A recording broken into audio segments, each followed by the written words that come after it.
Mon billet libéral du jour porte sur ce que l'on pourrait appeler le business du milliardaire bashing, ou comment une obsession intéressée masque l'essentiel.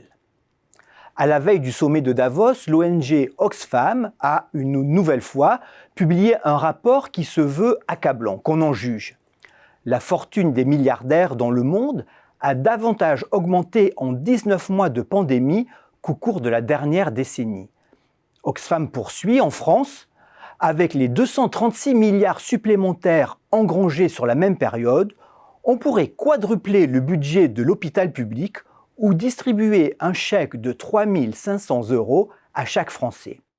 Alors on connaît la musique, pour stimuler les levées de fonds, Oxfam crée de la conflictualité à même de mobiliser les donateurs. Un marketing de la colère construit avec efficacité sur des calculs économiques aussi spectaculaires qu'approximatifs. La dernière livraison met en scène 3 sous-entendus. 1. Les milliardaires ont profité de la pandémie quand, dans le même temps, le virus provoquait une intensification de la pauvreté chez les oubliés de la croissance. 2. L'argent public versé sans condition par les gouvernements et la création monétaire des banques centrales ont constitué une aubaine pour les milliardaires, enrichis par la montée des cours en bourse davantage que, je cite, par leur choix stratégique brillant. 3. Cette richesse accumulée justifie l'urgence d'une réforme fiscale.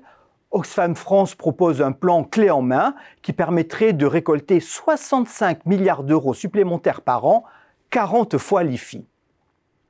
Face à tant de caricatures, inutile de réfuter les arguments point par point. Oui, les records des bourses mondiales profitent aux investisseurs et à ceux qui ont coté leurs entreprises. Mais ils n'appauvrissent personne et cet enrichissement est latent et potentiel, il peut s'évaporer à tout moment.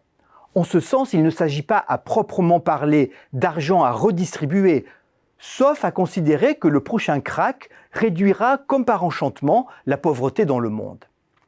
Et puis, avant de doper les marchés, la politique monétaire expansionniste et les plans de relance ont surtout permis de financer des politiques sociales généreuses comme jamais pour éviter une explosion des faillites, du chômage et de la pauvreté.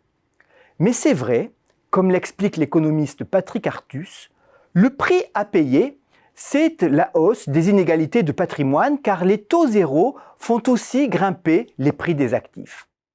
Tout à son obsession anti-riche, Oxfam passe à côté d'une problématique plus fondamentale pour les classes moyennes et soulignée par Patrick Artus.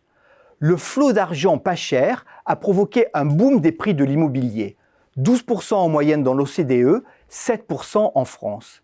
Et l'économiste de poursuivre son raisonnement, on crée ainsi une rente pour les propriétaires, on appauvrit les acheteurs, les primo-accédants au premier chef, on stérilise l'épargne stockée dans des biens immobiliers trop chers.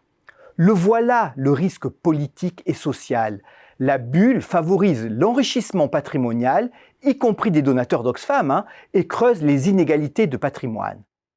Patrick Artus toujours, pour les plus jeunes, c'est la double peine. Non seulement ils paient plus cher leur logement, mais en plus, l'investissement fait aujourd'hui pour préparer leur retraite leur assurera un revenu plus faible dans le futur. Sans doute moins vendeuse que l'idéologie anti-riche, cette rupture générationnelle majeure mérite pourtant toute notre attention.